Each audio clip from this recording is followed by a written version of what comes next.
Sosok Nugroho Sulistyo Budi, ex-anggota tim Mawar jadi kepala BSSN baru, punya harta 7,5 M.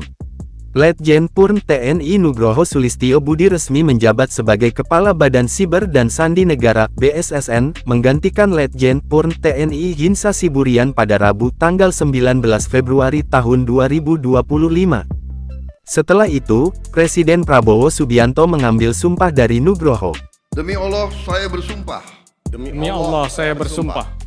Bagi saudara yang beragama Katolik, demi Tuhan saya berjanji. Demi Tuhan saya berjanji. Selanjutnya, secara bersama-sama, harap mengikuti dan mengulangi kata-kata saya. Bahwa saya akan setia kepada Undang-Undang Dasar Negara Republik Indonesia Undang-Undang Dasar Negara Republik Indonesia tahun 1945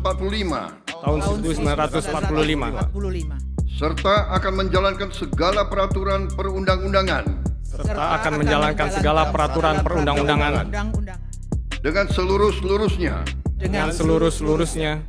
demi dharma bakti saya kepada bangsa dan negara.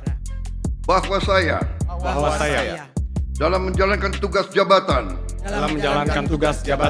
akan menjunjung tinggi etika jabatan, bekerja dengan sebaik-baiknya, dengan penuh rasa tanggung jawab.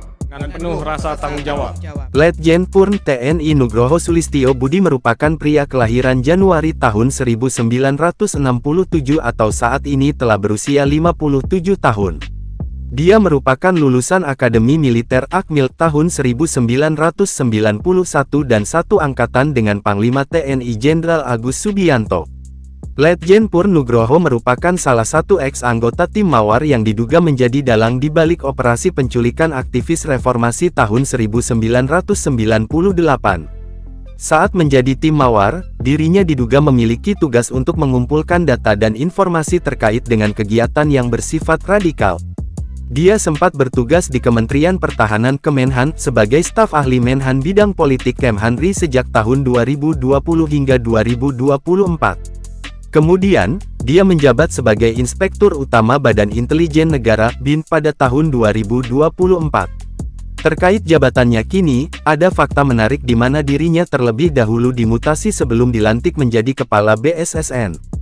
Adapun mutasi terhadap Nugroho menjadi perwira tinggi Pati TNI lantaran akan masuk masa pensiun.